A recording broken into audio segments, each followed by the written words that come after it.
La Universidad Autónoma de Coahuila, a través del Centro de Investigación y Jardín Etnobiológico del Semidesierto de Coahuila, Dr. Gregorio Martínez Valdés, Proyecto CONACYT, presenta Conferencias, segundo aniversario del CIGE, del 24 al 28 de enero del 2022.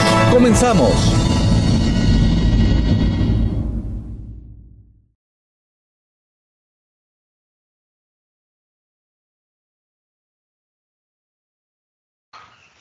Buen día. Vamos a dar inicio el día de hoy a las charlas por el segundo aniversario del Centro de Investigación y Jardín Etnobiológico. Maestro Luis Román Castañeda, ¿sí me escucha?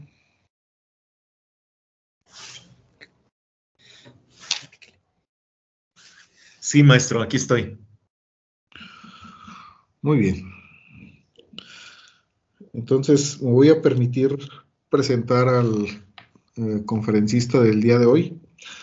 Es el biólogo Luis Román Castañeda Viesca, egresado de la Facultad de Ciencias de la UNAM, maestro en Ciencias en Tecnología de Semillas por la Universidad Autónoma Agraria Antonio Narro, candidato a doctor en Ciencias en Biotecnología Microbiana por la Universidad de Colima, fundador en 1984 y encargado hasta la fecha del Jardín Botánico Yersier de la Universidad Autónoma Agraria Antonio Narro, Unidad Laguna, donde es también profesor investigador de tiempo completo desde 1982 en el Departamento de Biología.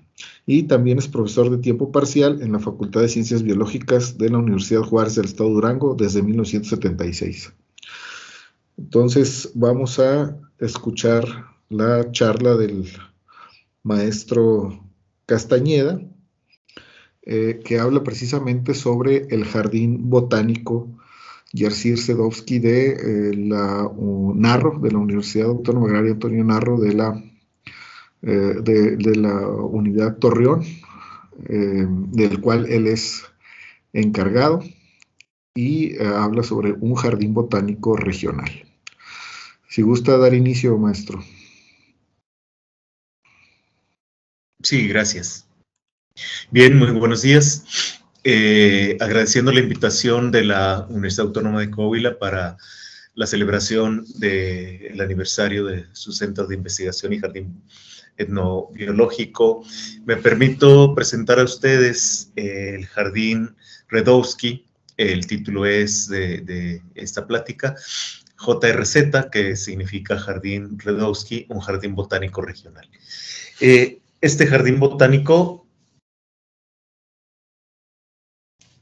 fue inaugurado en 1984, cuando la Universidad Autónoma Agraria Antonio Narro dejó sus instalaciones primitivas que estaban por el rumbo de la carretera Mieleras y le fue donado un espacio de 50 hectáreas en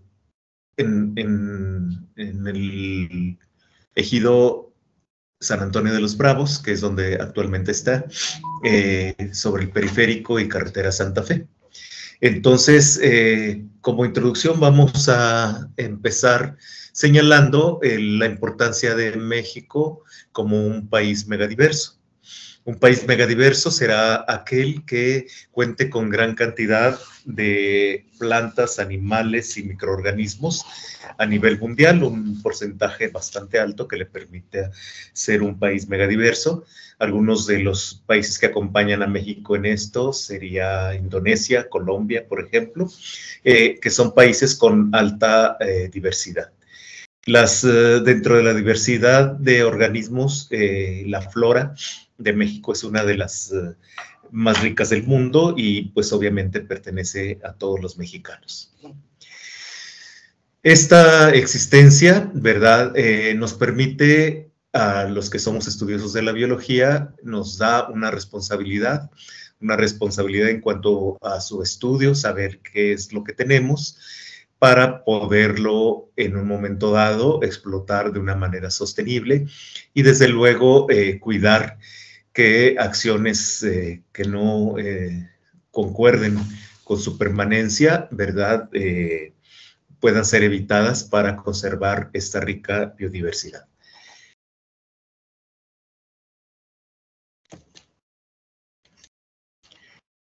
Analizando la problemática, ¿verdad? Llegamos a la conclusión que lo importante en cuanto a conservación se dice de los recursos botánicos, en nuestro caso, no es la conservación de las especies de manera individual, quiere decir planta por planta, como si fuera una especie. Aquí lo importante es que la conservación se haga a nivel de lo que son los ecosistemas. Desde el punto de vista ecológico, una especie dada, cualquiera de ellas, ¿verdad?, se reúne para la formación de poblaciones. Por ejemplo, en el caso de la NOA, una especie de agave, que es una especie endémica aquí de la región lagunera. Entonces, la NOA es una especie de planta, y que está conformada por una población. El conjunto de especies conforman lo que vienen siendo las poblaciones. Pero, a su vez, una población como la de la NOA, pues debe de coexistir con otras poblaciones, tanto de plantas como de animales en la región. Esa convivencia, ¿verdad?, de la NOA junto con las especies animales, inclusive la especie humana, las otras especies de plantas, es lo que conforma el ecosistema. Nuestro ecosistema donde nosotros estamos establecidos es el desierto chihuahuense, que es una zona árida que está en la llamada altiplanicie mexicana, que es la zona que se encuentra entre las dos cordilleras, Sierra Madre Oriental y Sierra Madre Occidental.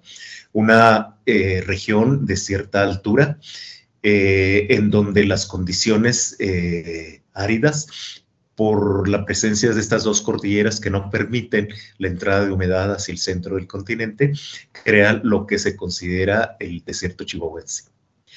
Entonces, ¿cómo vamos nosotros a conservar los ecosistemas en donde vamos a encontrar, obviamente, a las especies de nuestro interés? Pues se tiene que hacer mediante la creación de parques nacionales, reservas y áreas protegidas. De todos es conocido que aquí en la región lagunera, en la comarca lagunera, encontramos dos reservas. Una reserva estatal en el estado de Durango, que es el Cañón de Fernández, en donde encontramos un bosque de galería, conformado por el río Nazas, y el otro que es el Sierra y Cañón de Jimulco, en el municipio de Torreón, que es una reserva municipal. Entonces, esta clase de parques nacionales o reservas es lo que nos permite, en un momento dado, ayudar a la conservación de las especies. La situación económica por la que atraviesa el país y el mundo en general, ¿verdad?, está provocado mucho por la actual pandemia del coronavirus, ¿verdad? No permite, en un momento dado, crear estas reservas en grandes extensiones. Entonces, ¿cuál es lo más viable, verdad?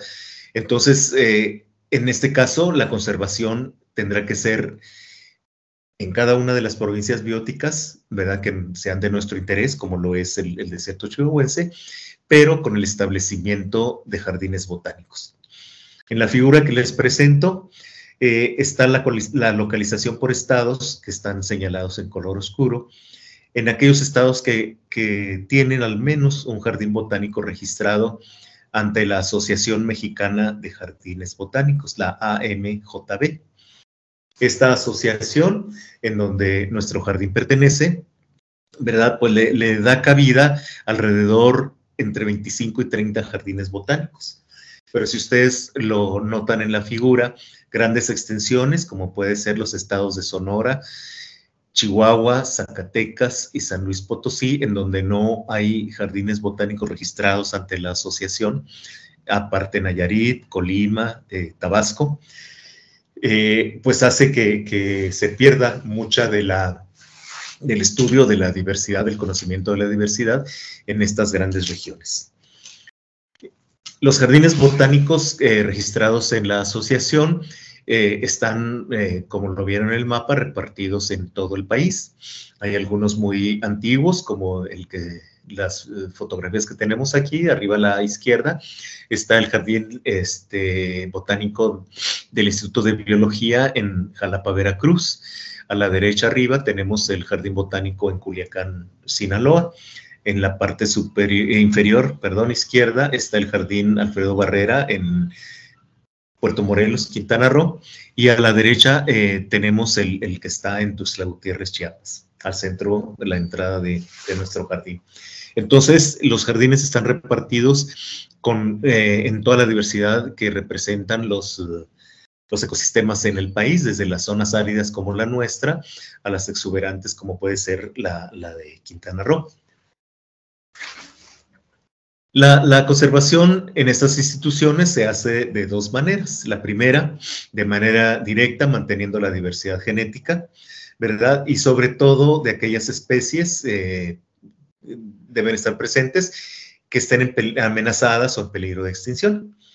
Y en número dos, en forma indirecta, contribuyendo al conocimiento mediante la investigación de los aspectos en donde esas plantas sobreviven en la región en cuestión. Dada la gran diversidad de plantas que existen en México, ¿verdad? Se esperaría que existieran un gran número de jardines botánicos. Sin embargo, no siempre estos son exitosos porque no todas las instituciones, ¿verdad?, tienen dentro de sus objetivos el mantener un jardín botánico, ¿verdad? Hay inclusive jardines como el de Culiacán, el del Charco del Ingenio en San Miguel de Allende, que son a través de particulares como el de San Miguel o de asociaciones civiles, ¿verdad?, apoyadas por particulares y por el gobierno, como el Jardín de Culiacán. Y son jardines muy desarrollados, muy exitosos, ¿verdad?, en donde se nota el trabajo que se hace en algunos de ellos. En la actualidad, decía, aproximadamente son 30 jardines los que funcionan en el país. En nuestro caso, estamos representando la vegetación, decíamos, del desierto chihuahuense, pero las provincias florísticas, las 8 provincias florísticas en que divide el país el doctor Redowski, cuyo nombre lleva nuestro jardín, en su publicación de 1978, y mencionando los 30 jardines que existen, vamos a ver que estos están distribuidos, pero más de la mitad de esas 8 provincias no están representadas en ningún jardín, ¿verdad? Que falta la representación, ¿verdad? Entonces, los jardines tienen representada nada más una fracción de lo que es la vegetación del país. Pero una manera importante de hacerlo es que la vegetación regional debe estar bien representada. Un jardín botánico no debe pretender en un momento dado crear colecciones grandes de zonas o de regiones que no sean en donde está situado, porque eso le permite en un momento dado no representar correctamente la vegetación en donde está situado. La tarea de conservar la flora del país es demasiado grande, ¿verdad? Entonces, unos cuantos jardines nada más en el país son los que están representando la riqueza florística. El Jardín Botánico del Instituto de Biología de la UNAM es el jardín de los jardines más grandes, si no es que el más grande del país, y tiene dentro de él colecciones nacionales. ¿Qué son las colecciones nacionales? Se trata de representar de manera presencial dentro del jardín, como plantas vivas, familias botánicas importantes. La colección, por ejemplo, de cícadas en el jardín de Jalapa, la colección de cactáceas en el de la UNAM, la colección de carrizos también en Jalapa, la colección de palmas, de representar toda la familia de las palmas en el jardín de Culiacán. Esas serían uno de los objetivos que deberían tener nuestros jardines, aparte de estar representando la vegetación regional, delimitar cuál es el área de estudio de un referido jardín botánico y en él representar, estudiar lo que viene siendo la vegetación regional. Si alguna de las familias botánicas que se encuentren en la región es lo suficientemente importante para ser representada en una colección especial, pues entonces se inscribe esta colección ante la Asociación Nacional de Jardines Botánicos y en un momento dado el resto de los jardines del país se darán a la tarea de cooperar con plantas para que esa colección esté completa. Sería, en el caso de los jardines botánicos regionales, ¿verdad? Las únicas especies foráneas, por así decirlo, deberán ser aquellas que formen parte de la llamada colección nacional. Si se establece un jardín botánico en cada región, ¿verdad?, se reduce notablemente el costo de la infraestructura. Por ejemplo, en el caso de nuestro jardín tenemos un invernadero. Nuestro invernadero es un invernadero sin clima controlado y controlamos nosotros en verano y en invierno las temperaturas mediante la apertura o cierre de las ventanas, pero es un invernadero casi todo, por así decirlo, de cristal, solo una pequeña base de concreto. Y la luminosidad y la temperatura alta en invierno permite que nuestras plantas, sin tener gastos extras, puedan sobrevivir y tener dentro de ese invernadero, desde los semilleros en aquellas especies que nos interese reproducir, hasta plantas que en un momento dado lleguen a un tamaño, ser sacadas del invernadero y llevadas bajo una sombra mientras se pasan directamente a campo.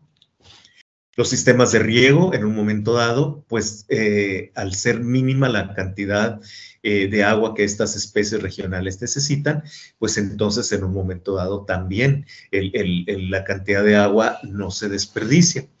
El control de plagas y enfermedades, ¿verdad?, se puede hacer en un momento dado más eficiente porque si es una vegetación regional, deberá ser una vegetación que no presente grandes problemas en cuestión de plagas y enfermedades. Transportar, establecer este tipo de plantas también se facilita porque las distancias van a ser muy cortas y no hay grandes gastos en cuestión de infraestructura. ¿Por qué todo esto? Porque las plantas estarán creciendo en un medio ambiente totalmente natural. El Jardín Botánico Jerzy Radulski-Rotter va a presentar o presenta la flora típica del desierto chihuahuense. Como lo decía al principio, este jardín se estableció en 1984 en la superficie que fue donada a partir de ese año a la universidad en su cambio que se hizo de la unidad que estaba en Mieleras, de la carretera Mieleras, a la unidad San Antonio de los Bravos. En ese momento el Departamento de Biología a mi cargo pide y se le otorga 3 hectáreas dentro del nuevo campus universitario para que sobre de él se establezca un jardín botánico. Debido a que los jardines botánicos del país llevan los nombres en honor a los grandes investigadores en el país, ninguno de ellos llevaba el nombre del doctor Jerzy. Él es nacido en Polonia, escapó de la Segunda Guerra Mundial por su naturaleza de ser judío polaco, ¿verdad? A los 14 años llega a México, ¿verdad?, como acogido por las autoridades nacionales y comienza su preparación educativa. Decide ser biólogo y estudia en el Instituto Politécnico Nacional, recibiéndose como biólogo. Actualmente él tiene 96 años aproximadamente y es el botánico vivo más importante en México. Se le considera mexicano, desde luego, por su larga vida dentro del país, nacionalizado desde su juventud. Y entonces, por acuerdo de la Academia del Departamento de Biología, se determina que el Jardín Botánico nuevo, recién inaugurado, lleve el nombre de este notable investigador mexicano. Entonces, la Unidad Laguna de la Narro, aquí en Torreón, ¿verdad?, recibe el nombre de este investigador.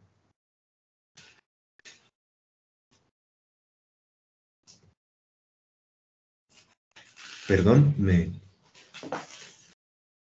ahora sí. Un jardín botánico regional, ¿verdad?, va a aumentar las posibilidades de mantener exitosamente colecciones de plantas vivas, porque las plantas que en él van a estar, pues son especies nativas, ¿verdad?, que no necesitan grandes inversiones económicas, y la protección de las especies endémicas que en él se encuentren, sobre todo aquellas que están en riesgo, ¿verdad? Esta protección deberá tener un potencial de éxito mucho mayor. Los aspectos biológicos y fisiológicos de las plantas pueden ser analizadas, ¿verdad?, bajo condiciones como si fuesen un cultivo, son un cultivo en realidad. La información que nosotros tengamos de estas plantas permitirá conocer las estrategias de supervivencia y de regeneración, y que eso pueda aportar en un momento dado información para el establecimiento de bancos de reserva de especies, sobre todo aquellas de valor económica, y que se puedan apoyar acciones en agricultura, silvicultura y horticultura, con los datos y recomendaciones que de este jardín emanen para la propagación de estas especies. Se dice que la conservación in situ quiere decir de plantas que son sacadas de su medio natural y llevadas a un lugar que sería el jardín botánico. Se dice que son de conservación in situ, ¿verdad? Los proyectos ex situ serán aquellos en donde como las reservas de Jimulco y las reservas del Cañón de Fernández, se trate de hacer conservación en el lugar en donde las especies están de manera natural. Lo que sucede es que un jardín botánico, al momento de extraerlas de su medio natural y llevarlas a un lugar, es con fines de protección y reproducción, de estudiar su fisiología, ¿verdad? Y sobre todo el cómo esas plantas tratar de reproducirlas y de hacer las recomendaciones, como decías anteriormente, y en un momento dado evitar la extinción de aquellas especies que estén en riesgo. También se pueden usar las especies nativas. En nuestro caso, ahorita lo platicamos más adelante, las especies arbóreas y arbustivas regionales, ¿verdad?, han sido estudiadas dentro del jardín botánico, y ahorita se tiene ya un listado de los árboles nativos, en donde sería muy importante que el jardín botánico, en cooperación con el gobierno municipal, estatal, ¿verdad?, se hicieran programas de reforestación urbana con árboles nativos, que en un momento dado se ahorraría mucho en cuestión de manejo, sobre todo en el riego de estos árboles, y serían árboles y en su momento arbustos que no padecerían enfermedades y plagas importantes, porque son especies de la misma región. En resumen, ¿verdad?, un jardín botánico va a apoyar tres grandes aspectos del desarrollo sostenible. Uno, conocimiento de la biodiversidad. Ante todo, ¿verdad?, un jardín botánico debe representar, ¿verdad?, un conocimiento de cuáles especies existen en su área de influencia. Eso sería lo primero, representar dentro de él, y ya dentro de él estudiar a todas las especies, en este caso de plantas, que existan en la región. El número 2, apoyos a la forestación con árboles y arbustos nativos, vuelvo a repetir. Y en tercero, la conservación de los recursos naturales, actuando el jardín botánico como un banco de germoplasma. Quiere decir, como un banco que en un momento dado, un lugar en donde se produzca semilla, ¿verdad?, para que pueda ser utilizada en programas de reproducción de estas especies. En el aspecto educativo, un jardín botánico, a final de cuentas, representa una base que no puede ser sustituida, ¿verdad?, de materiales que van a estar al alcance ahí, junto a las aulas, a los salones de clase, o en la misma ciudad en donde se localicen las escuelas o las instituciones de educación, y que en un momento dado no se tenga que ir hasta el campo con los gastos que ello implica, sino que en la misma ciudad, en la misma población, se pueda tener un sitio, en donde puedan ser estudiadas estas plantas, puedan ser conocidas, se nos informe, ¿verdad?, sobre el nombre de esta planta, a qué familia botánica pertenece, cuál es la utilidad que se le puede sacar a esa planta y sobre todo de qué manera es más fácil su reproducción para aquel que esté interesado. Si tenemos los recursos y materiales comunes, ¿verdad?, en un jardín botánico regional, entonces este jardín botánico se convierte, ¿verdad?, en un centro de educación, en un área didáctica para poder cultivar, en un caso especial, con ayuda de la información que ahí se tiene, aquellas especies exóticas, quiere decir que no sean originarias de la región, pero que tengan importancia, por ejemplo, en la agroecología, una agroecología sostenible, una agricultura sostenible, que necesite las especies exóticas, pero que no vayan a tener un daño, una afectación sobre la vegetación que ya está establecida. El jardín botánico también va a representar una opción para la realización de servicio social. Todos aquellos alumnos que en un momento dado necesiten hacer su servicio, lo pueden hacer dentro del jardín, ayudando a su conservación. Un dato importante aquí es que nuestro jardín, el Jerzy Redowski, es un jardín que se mantiene con la actividad de los alumnos. Los alumnos de los cursos de botánica y de ecología de la unidad, ¿verdad?, son quienes a final de cuentas mantienen al jardín botánico, y aquellos alumnos que ya están en los semestres en donde puedan ejercer su servicio social, serán los alumnos que coordinen a sus compañeros de semestres más abajo en los trabajos que ayuden a que este proyecto se mantenga como tal. La programación de cursos y talleres, ¿verdad?, puede darse aun cuando los mismos alumnos de servicio social o aquellos profesores que estén relacionados con el área, ¿verdad?, puedan determinar cursos y talleres que nos lleven al conocimiento y manejo para la conservación de esa diversidad de plantas, ¿verdad?, que nosotros tenemos en el ecosistema que nos rodea. Un jardín botánico también va a aumentar las posibilidades recreativas. Será un lugar en el que, dada su extensión, pueda en un momento dado permitirse, por ejemplo, que a través de sus calzadas, los alumnos, por ejemplo, aquí en nuestra unidad, donde hay internado femenil y varonil, puedan en un momento dado hacer sus caminatas, ¿verdad?, en un ambiente no contaminado, en un área natural, que en un momento dado sea beneficioso para la salud. Los datos generales de nuestro jardín botánico Jerzy Redowski son los siguientes. Se localiza en un terreno de 100 por 300 metros en aproximadamente 3 hectáreas en el suroeste de la unidad con orientación sureste-noroeste. Sus datos climáticos y geográficos son los siguientes. Se localiza a los 103 grados, 22 minutos, 30 segundos de longitud oeste y 25 grados, 37 minutos, 30 segundos de latitud norte, a 1130 metros sobre el nivel del mar, con un clima BWHWE, que quiere decir que es un clima seco, muy árido, semicálido, con régimen en lluvias en verano, presencia de canícula y extremoso. Esta es la representación según Köppen, modificado por García de 1970.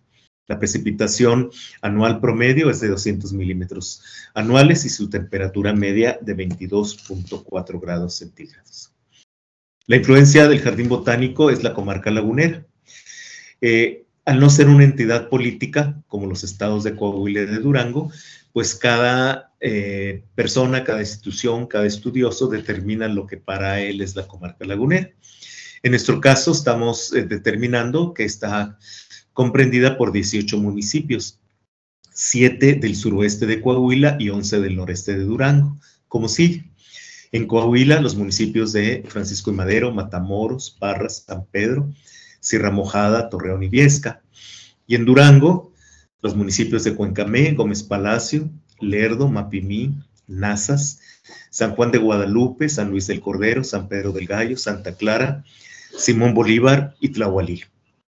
Esto quiere decir que la vegetación que esté representada dentro del jardín estará conformada por todas aquellas especies vegetales que se localicen en estos 18 municipios. Para mantener la biodiversidad, ¿verdad? Será entonces importante que de cada especie, por ejemplo, hablábamos de la NOA, no todos los 18 municipios tienen poblaciones de NOA, pero entonces de aquellos municipios en que nosotros determinemos que la NOA existe en esa región, deberá haber al menos un ejemplar dentro del jardín botánico, para que se mantenga la biodiversidad y que cuando esas plantas lleguen a formar semilla, nosotros las podemos determinar de dónde proviene esa semilla de la planta, de qué parte, y podamos estudiar en un momento dado si existen diferencias significativas que puedan ser evaluadas entre una población y otra. Por ejemplo, que las poblaciones de la especie en las sierras de San Pedro, Coahuila, sea diferente a la de la sierra de Jimulco, por ejemplo, o de la zona acá del Cañón de Fernández. Es importante en un momento dado hacerlo. De estos estudios podrían ser hechos por alumnos profesional de las carreras de ingeniero agrónomo o ingeniero en agroecología, que se dan aquí en la Universidad Antonio Narro, o inclusive por estudiantes de carreras afines, como la de biólogo en la Universidad de Durango, ¿verdad? En donde pudieran hacer tesis o estudios apoyados por el Jardín Botánico para su trabajo con estas especies. La organización de nuestro jardín, de acuerdo a este pequeño plano que les presento, está organizado en 7 áreas.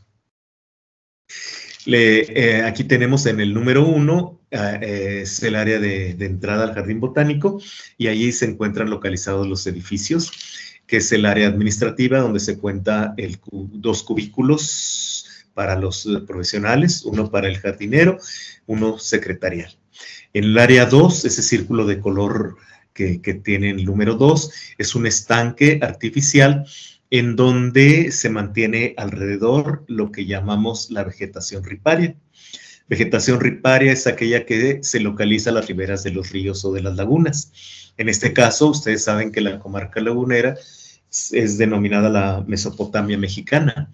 Quiere decir que se encuentra entre 2 grandes ríos, como la antigua Mesopotamia, Meso en medio, Potamos ríos, en medio de 2 ríos.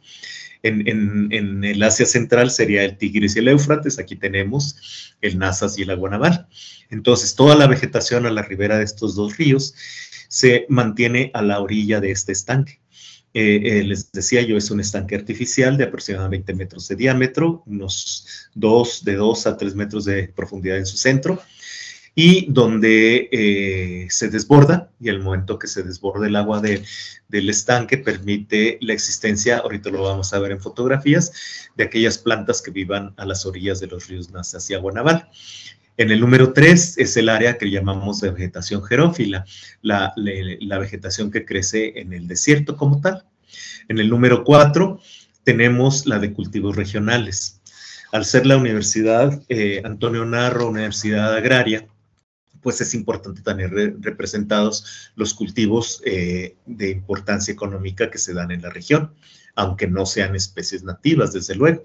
Algunas de ellas podrán serlo, otras no. Tenemos un área para cultivos hortícolas,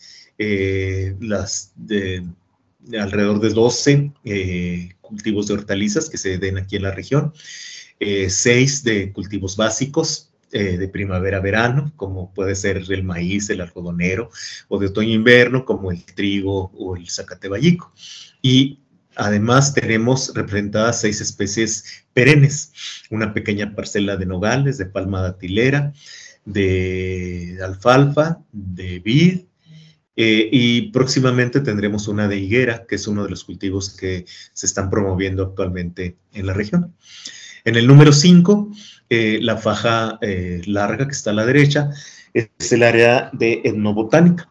En él tenemos 15 parcelas de 18 metros de frente por alrededor de 25 metros de profundidad, en donde se representan las 15 especies de plantas nativas de la región lagunera, de las cuales se pueda sacar algún provecho. Es bastante variable esta área, porque tenemos cultivos tan diferentes como los árboles nativos, ¿verdad? Como pueden ser las cactáceas, como puede ser el tule, como puede ser la candelilla. Entonces, es una área que está en proceso de crecimiento. En el número 6, al fondo, tenemos lo que viene siendo el vivero. Aquí en el vivero es donde se encuentra el invernadero sin clima controlado y un sombreadero con malla sombra de color negro para cuando las especies que son reproducidas salen del invernadero por tamaño, se pasan a envases o macetas y se colocan primero durante un tiempo bajo la sombra para posteriormente ser llevadas a su lugar donde van a estar permanentemente. Y finalmente, en el número 7 tenemos el área de lo que viene siendo estacionamiento. Es un área bastante grande que quedó a la izquierda de la entrada del jardín y es donde tenemos una pequeña bodega para colocar la herramienta de trabajo con la que los alumnos trabajan. El área de edificios la tenemos aquí en el número 1, que venía anteriormente en el plano. El herbario que aparece en la puerta del lado izquierdo está ya terminado. El área administrativa en el lado derecho está parcialmente hecha, le falta. El área de exposición sería la calzada que tenemos al frente donde están las macetas, que algún día se tendrá que techar y ponerla como un área de exposición de plantas.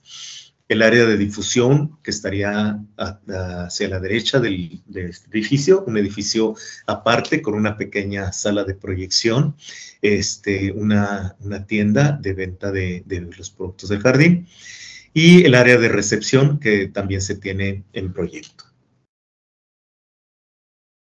En el número 2 tenemos la vegetación riparia. Esta es una fotografía del estanque y aquí notamos la presencia de los sabinos o ahuehuetes que tenemos en el fondo. Un sauce, aquí cuyas ramas se ven del lado izquierdo, y un álamo. Esta fotografía ya tiene tiempo. Cuando el álamo era pequeño, se mantiene del lado derecho. Todas estas tres especies, los sabinos o ahuehuetes, los sauces, los álamos, los mimbres, las jaras, la cola de caballo, ¿verdad? Serían de las especies que estarían aquí permanentemente. Por cuestiones de sanidad, porque ya el jardín quedó dentro de la mancha urbana, se nos pide, vienen los trabajadores de salubridad a tomar muestras para no encontrar larvas de los insectos que son vectores de enfermedades al hombre. Entonces tenemos una parvada de gansos y de patos, además de peces en el estanque y tortugas, para que mantengan libre de larvas todo lo que viene siendo el área del estanque, que es la parte de la llamada vegetación riparia. En el área de vegetación xerófila es un área que no está del todo terminada, porque al principio nos dimos a la tarea de traer hacia el jardín las plantas nativas de la región, las más representativas, pero llegó un momento porque cuestión del exceso de trabajo y falta de personal, no nos permitió ya seguir con la colecta y la representación, porque aparte de que es muy costoso, el mantenimiento también requiere de mayor personal que no nos ha sido proporcionado por la universidad.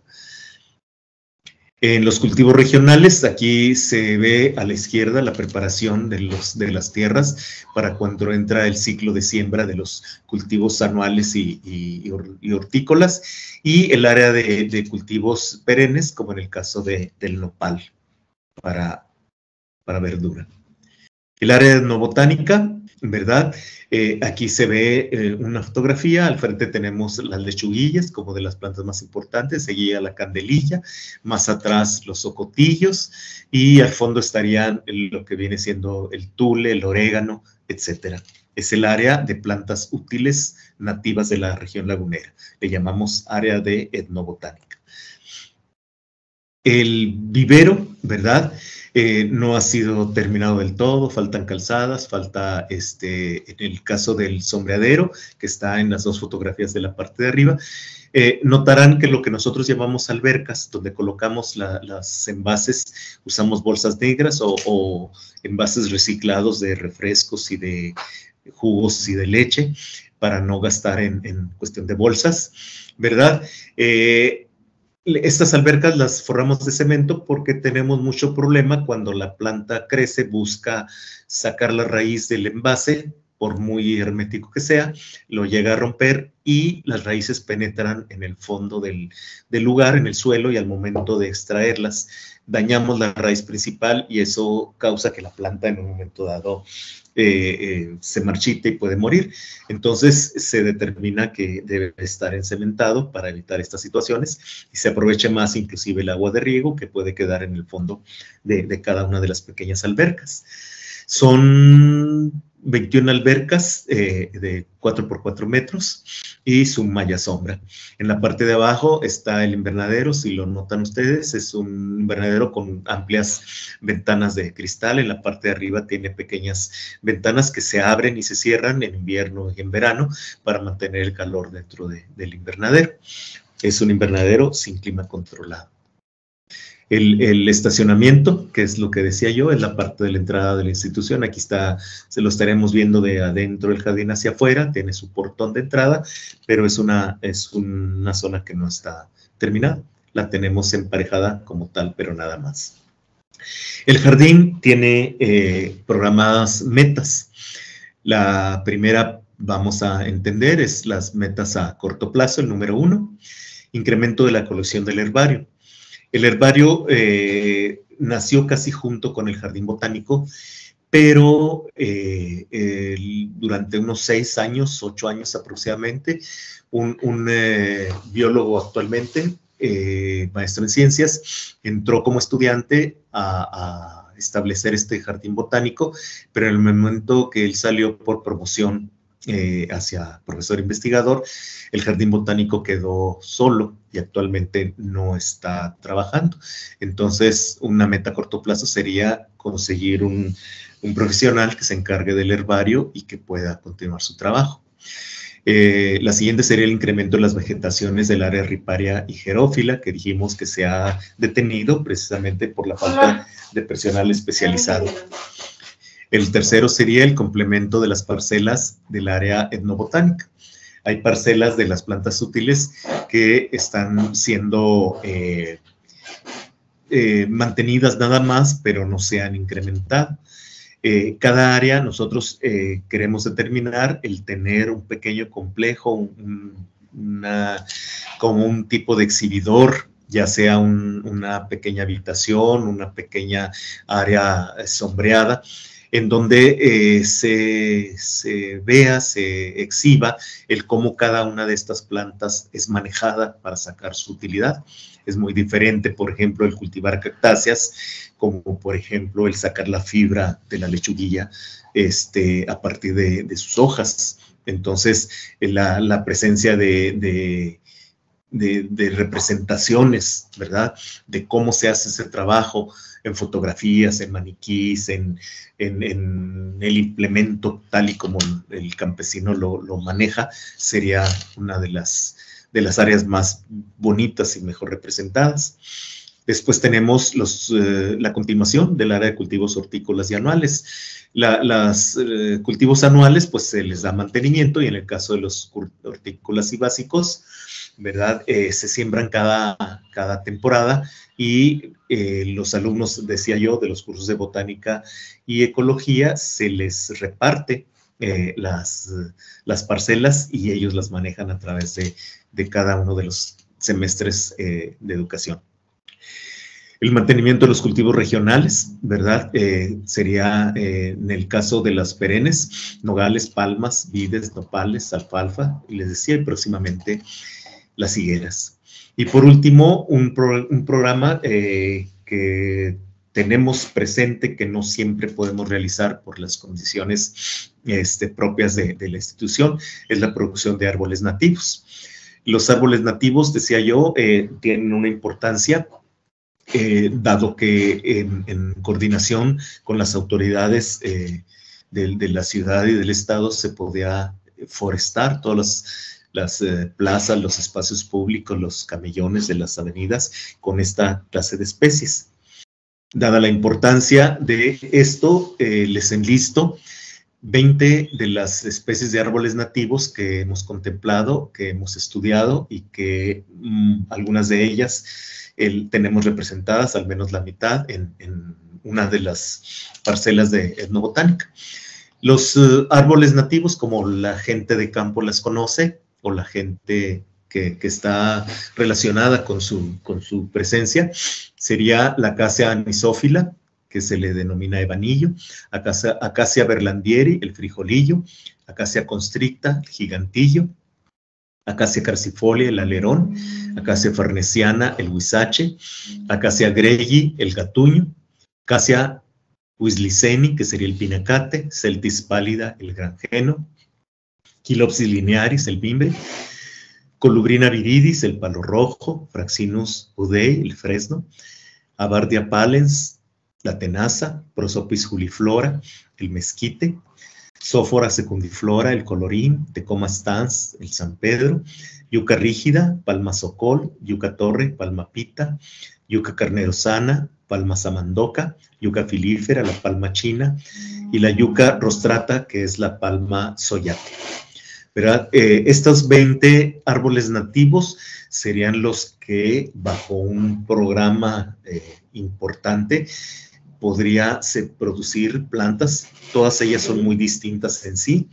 Las palmas, por ejemplo, son representativas de las zonas áridas, las podemos ver en carretera cuando pasamos por esas regiones. Otras son muy vistosas, como la tenaza, que parece un huizache, pero de diferente manera de florecer, diferente tono, ¿verdad? Tenemos el gatuño, por ejemplo, que es una especie muy bonita, parece como una especie de árbol japonés, cuidado, ¿verdad? El alerón, que es una especie con espinas, pero grandes hojas, como si fuera ¿cómo les podría decir? Un laurel de la India, en cuanto al aspecto, a la manera que tiene el árbol. Especies que no son conocidas por todos. Si nosotros analizamos esta lista por las especies botánicas que aquí tenemos, vamos a ver que casi todas de ellas son de lo que antes era la familia de las leguminosas, que actualmente se llama la familia Fabaceae. Serían 10 de las especies son de la familia Fabaceae. La mitad de ellas, 5, son las famosas yucas o palmillas, ¿verdad? De la familia Asparagaceae. 2 bignoniaces, que son las de flores, como es el San Pedro o el mimbre. Una rhamnácea, que es el palo verde. Una ulmácea, que es el granjeno, y el fresno, que es de la familia de las oleáceas. La mediano y largo plazo, ¿verdad? Necesitamos la cerca perimetral del jardín. La cerca que actualmente tiene es la primera cerca que se puso hace más de 30 años y todavía permanece. El establecimiento de cordenería y banquetería al interior del jardín. La construcción y operación de un invernadero de vegetación exótica. Se tiene un área de aproximadamente 25 por 25 metros cuadrados, con la intención más adelante de poder tener un invernadero de clima tropical, de clima controlado, en donde se trate de replicar el clima tropical e introducir dentro de él especies que no sean nativas, pero que sean de importancia educativa. Podríamos tener, por ejemplo, árboles de papayo, podríamos tener un cacaotero para la producción de semillas de cacao, podríamos tener pimienta, el árbol productor de pimienta, por dar algunos ejemplos que nos ayudaran al conocimiento de estas especies que no son de esta región, pero que pudieran ser mantenidas bajo un invernadero con clima controlado. La construcción de un edificio de difusión en donde pudiéramos tener una tienda en donde se vendieran los productos que serían producidos en el jardín, como pequeñas plantas por dar algún ejemplo, pequeños cactus en macetas o algunas canastas, algunos adornos fabricados con otras de las plantas de importancia etnobotánica, una pequeña cafetería y una pequeña sala audiovisual donde se explicara lo que ahorita más o menos les estoy platicando, pero de una forma más llamativa, ¿verdad? Con más imágenes. Y por último, las zonas de urbanización, que vendría siendo el estacionamiento y el alumbrado del jardín. Con esto, yo ya termino la explicación. Podríamos pasar a una sesión de preguntas y respuestas conforme los directivos del Centro de Investigación y Jardín Etnobiológico determinaran. Entonces, estoy a sus órdenes. No sé si hay algún comentario en el que yo pueda ayudarles con algunas inquietudes que de ustedes emanen. Muchas gracias, doctor maestro, por su charla. Muy ¿Alguna bien, pregunta? muchas gracias.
La Universidad Autónoma de Coahuila, a través del Centro de Investigación y Jardín Etnobiológico del Semidesierto de Coahuila, Dr. Gregorio Martínez Valdés, Proyecto CONACYT, presentó Conferencias por segundo aniversario del CIGE. Hasta la próxima.